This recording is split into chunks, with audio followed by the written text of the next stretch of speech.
Gareth Edwards. I've seen all of his theatrical films, which is Monsters, Godzilla, Rogue One, and then this. My problem with him, his movies look great. He was a special effects guy, so he knows how to do visual effects better than most people. They're shot really well. He shot this movie on like a Sony camera that you can like get at a store. Wow. Probably souped up with like really nice lenses. His movies look really great. They sound great. And every single time I'm like, God damn, I hate all his characters and I don't care about them. I don't know if any of you see Monsters, but I watched this movie and I went, wow, these two leads have no chemistry.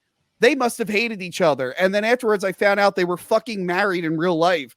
I'm like, how did he get no chemistry out of these two? Every character in a movie that I like, I can only name a few. These two from Godzilla and the Blue Admiral Akbar. Those are the only characters in his movies I've ever actually liked. Not counting Godzilla, but that feels like a cop-out. So I was shocked that I actually really liked this movie. And for once, I actually liked the characters and was somewhat invested in it. I'm like, wow, he finally did it. I didn't believe it. What did you guys think of this? What did you think, Adam? I dug this one too. I'm like you, Tony, where his movies just never clicked with me from a human standpoint or any sort of emotional standpoint.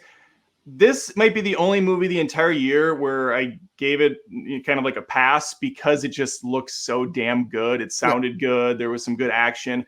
But I do think, and it's complete opposite from everything else this year, where I thought everything was too long because I'm an old man yelling at kids to get off their, my lawn.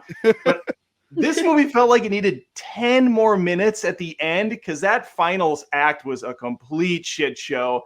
It felt rushed, and then it just, boom, ends almost on a to be continued note. There just was no time for anything to breathe, especially after the big sacrifice that's made.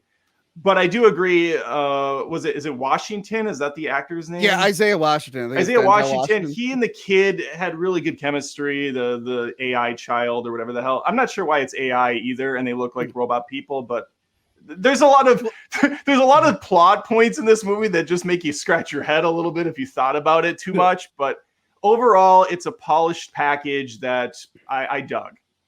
Kaylee, what did you think?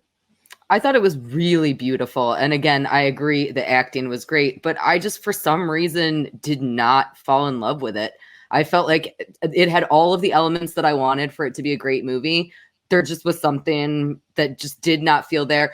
In all the very emotional scenes, like that bridge scene, there was like no connection. I didn't care if they lived or died, basically, which...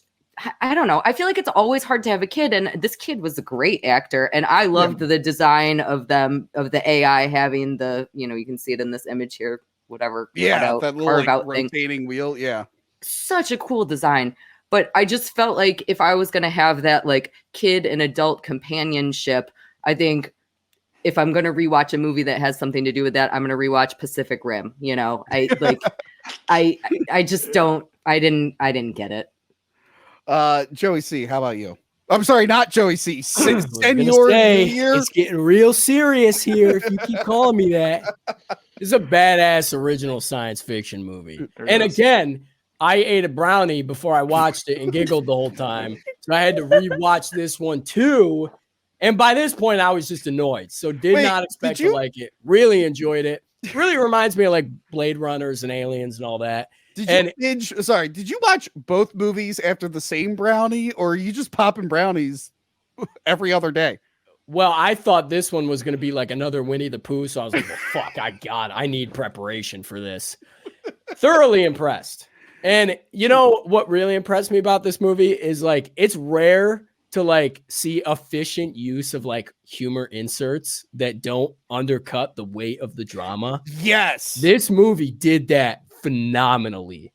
Loved this movie, but I need to watch it a third time because the second time I was too busy thinking about the first time that I forgot to watch it. Right. So I have a question. I was going to watch it and then I saw how long it was and I was like, I ain't got time for this.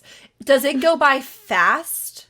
For me, it did. For me, I didn't really feel its length. I actually thought it flowed pretty well. Because I'm actually really interested in watching this. I wasn't sure though if it's like one of those where like I have to make sure I'm awake for and kind of drag myself through, or does it actually go well? No, I think it's fast paced. He can craft a really good action sequence, so he sprinkles enough in there.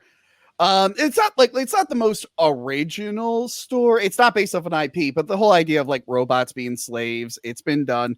The AI part of it was a little confusing because it's like, I guess there's a difference between the robots and the simulants because they're like, we can't murder anyone. But then I saw a bunch of robots murdering people. I'm like, okay, so I guess some can and some can't.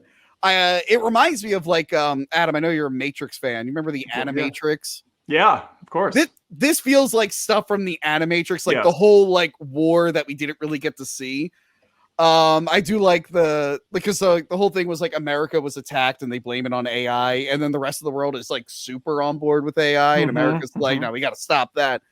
But yeah, plenty of twists and turns. I enjoyed it. It looked really, really nice, and I'm glad that Gareth Edwards learned how to direct actors. I don't know why it took so long. Honestly, this is a movie starring robots. They could have been wooden and it would have worked, but he actually managed to make them real likable.